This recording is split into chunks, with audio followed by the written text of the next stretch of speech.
As a mother of three, I know that being a parent can be a big job. Norma Hesterman is the mother of four, but along with her husband, she's also been the foster parent of 21 foster children.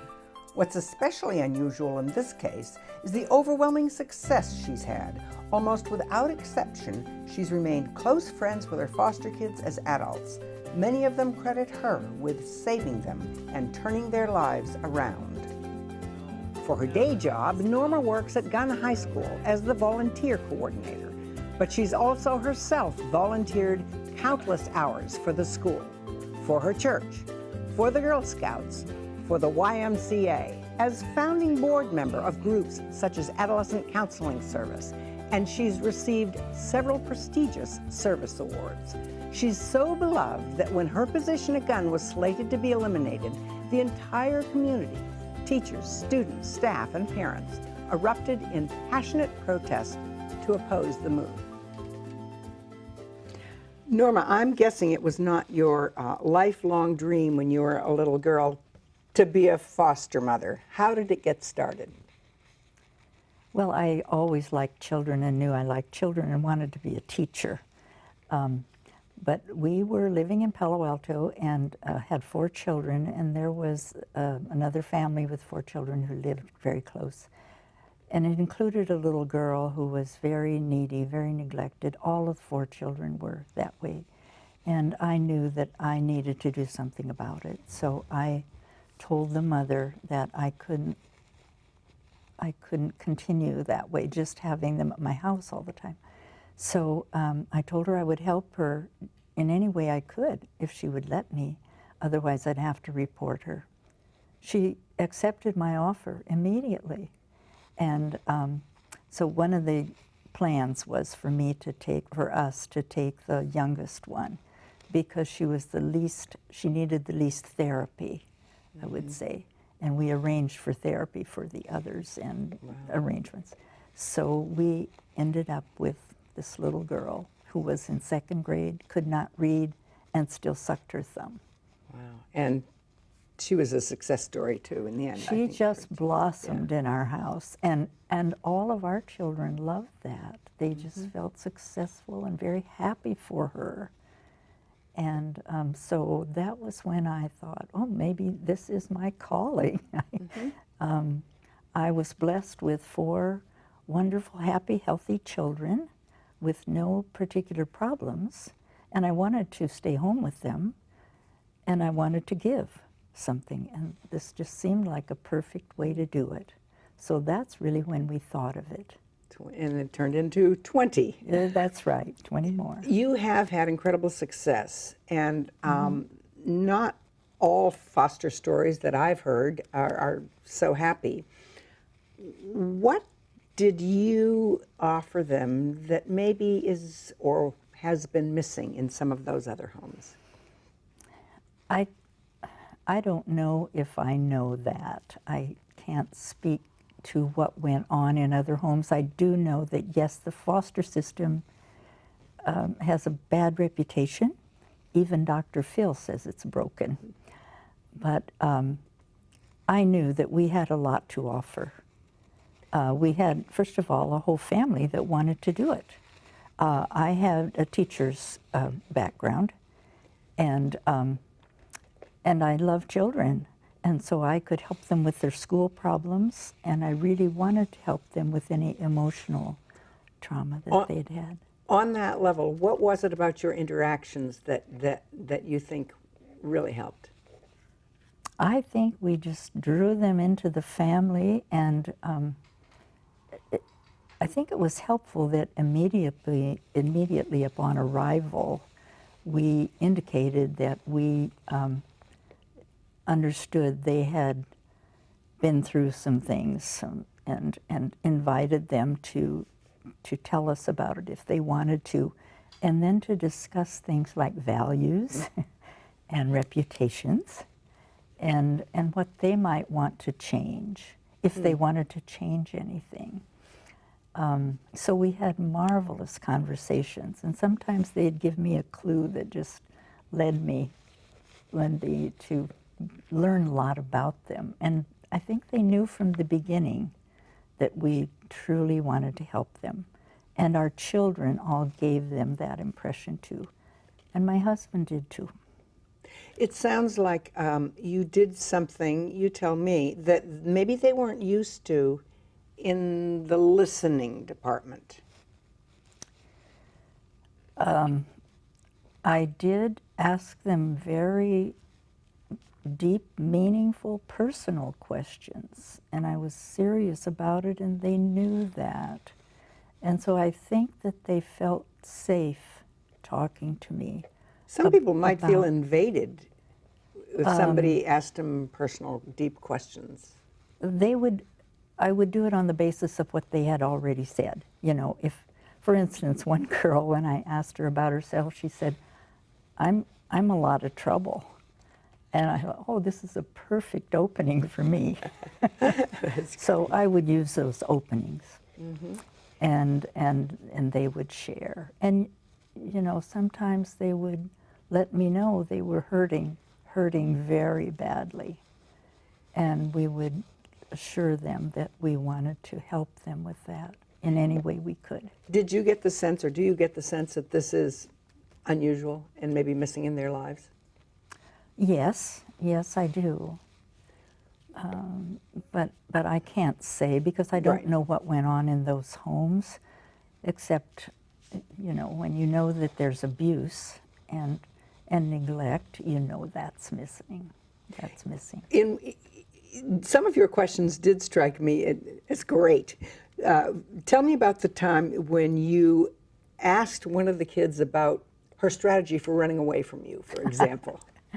Well, I often ask the children if they had run away, because troubled children, and I think several of the children in the children's shelter have shared that they've run away from home. And so I would ask them if they had run away from home. And they thought that was pretty funny that I would ask them that. And I said, well, you know, if you're going to do that, you're going to have to know how to do it right. And so we would make a list of all the things you needed if you were going to run away from home. That's good. Did any of them ever run away from home?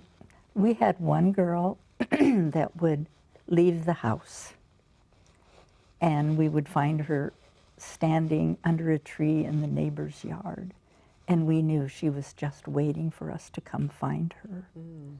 So I wouldn't call that running away, I don't believe. No. And you always found her, which must have been a comfort. We always found her. Yeah. She made sure we found her. Tell me about some of the most, well, first of all, let's back up.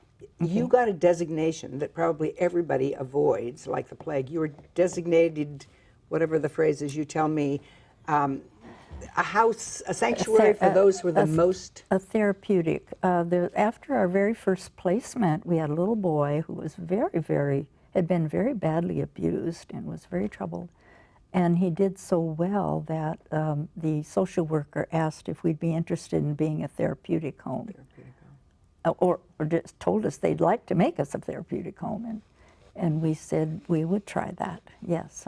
So that meant you took the most challenging kids? We took kids we took children that that had real painful backgrounds.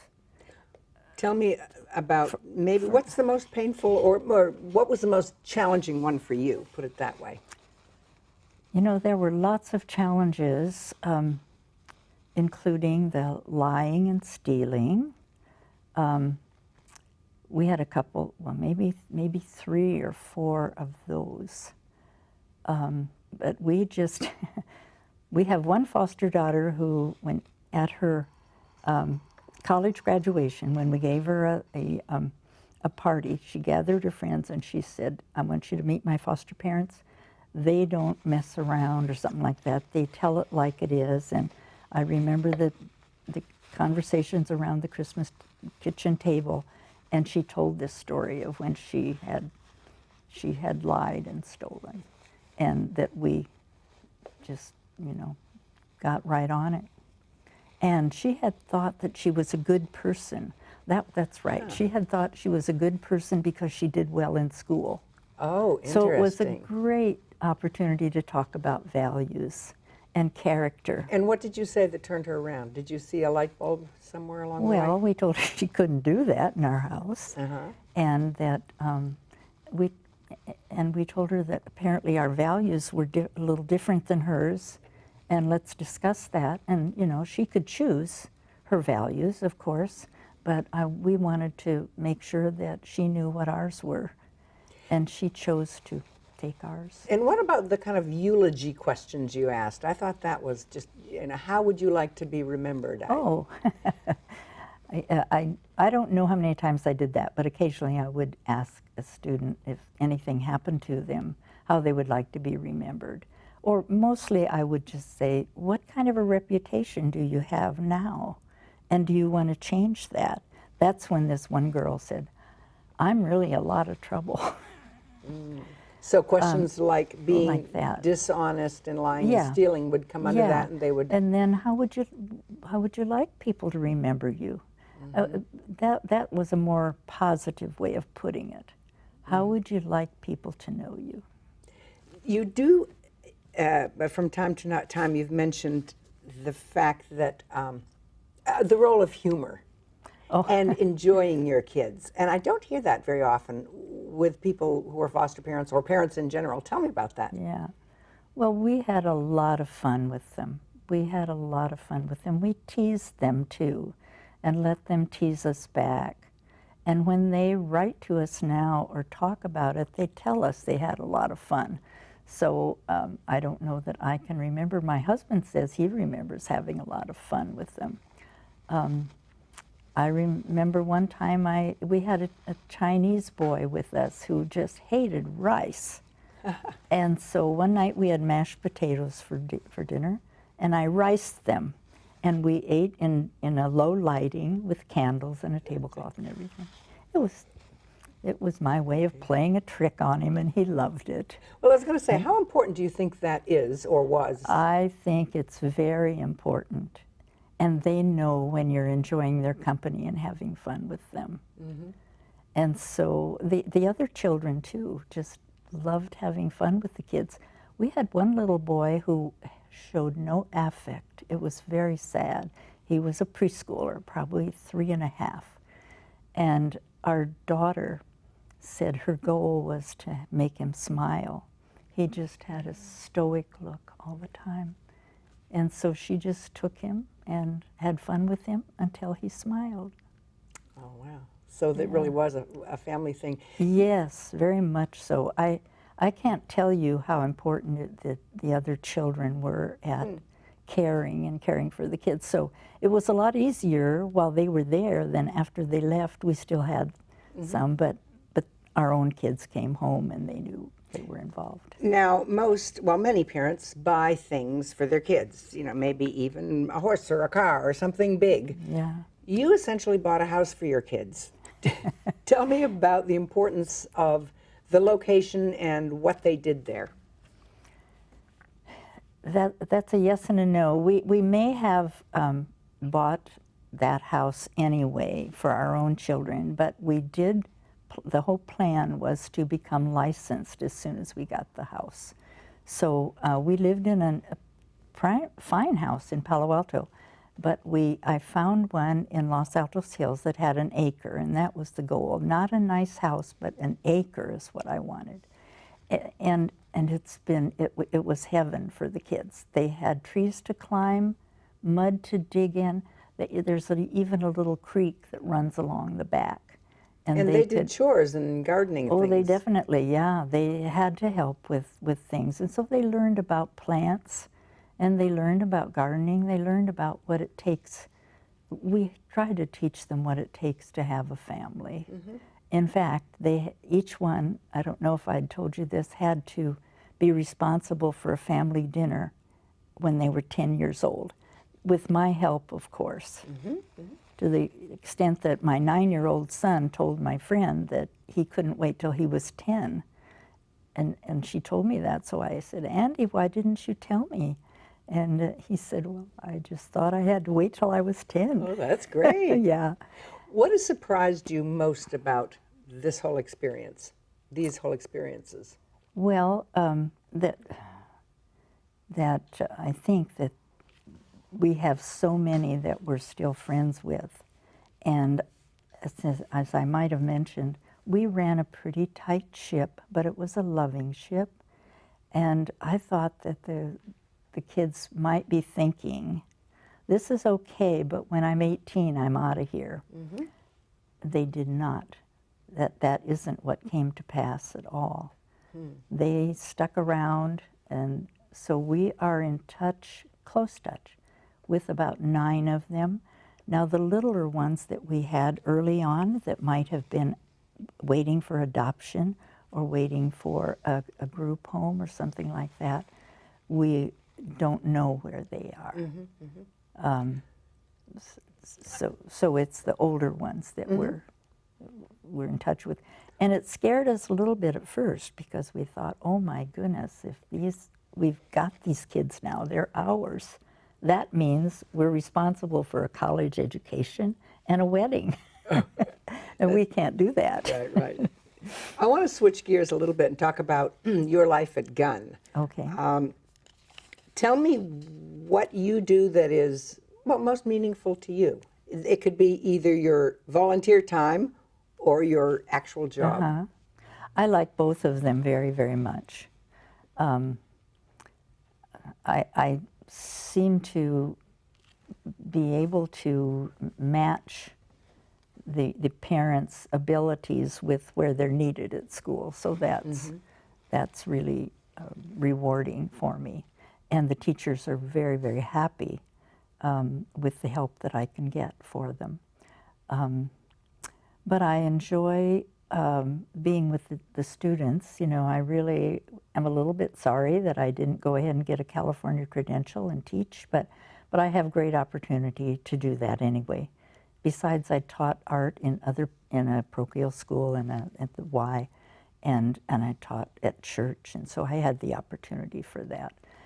So at Gunn, I love subbing in the academic center, which I helped design and set up, or in the testing center, and I test students on weekends. I do ACT and SAT testing. Do you spend more time on your job, paid job, or more hours volunteering? I would say volunteering, but this testing is not volunteering. Right. You are paid for testing. So tell me about what happened when they talked about terminating your position. Well, it was a surprise to me after 30 years, and I could hardly believe that they would not, there were 2 different things. One was whether it was me or whether it was the position. And I felt that they should not terminate that position. It was very needed.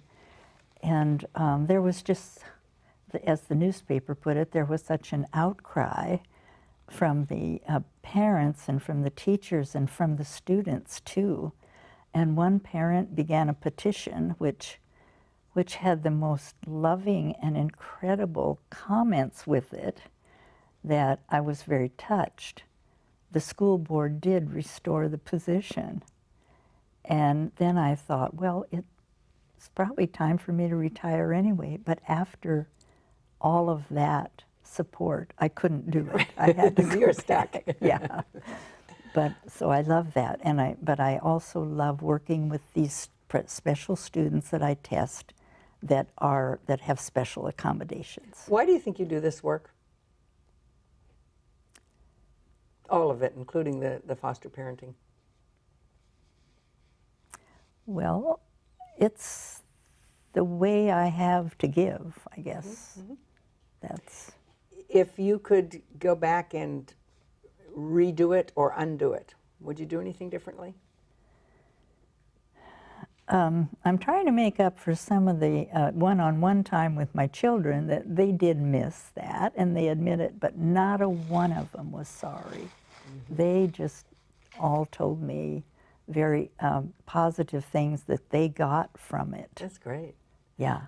If you have any advice for parents in general, which I think you qualify for with 21 plus 25 kids 25 on your resume, what would it be? What would you really like parents to understand? Well, I would like them to maybe have a workshop in listening or something like that. I think that might be, I think they call it motivational interviewing now, you know, when you learn how to talk with someone and help them by motivating, by not being too eager to give advice and rather just really, really listening. Listening. Yeah. That sounds like a... But I know a lot of parents that I think are doing a wonderful job here in Palo Alto too, or in Los Altos Hills. Good. Well, keep up the good work. You can't quit, so keep going. Congratulations Well, thank you. on your award, and thank you very much for Well, coming. thank you, Louise. Do you know someone who has overcome significant hardship and has an inspiring story to tell? Someone who has sacrificed or given over and above to the community and deserves some recognition? If so, please contact us with your nomination for next year's Local Hero Awards. To find out more about our local heroes and to watch interviews with all the winners, visit our website, midpennmedia.org. At the Mid-Penn Community Media Center, you can make your own videos and television programs and take classes in all aspects of media production. You can also hire our professional services team. To find out more about that, go to mcproservices.com. Congratulations to all our winners, and thank you for watching.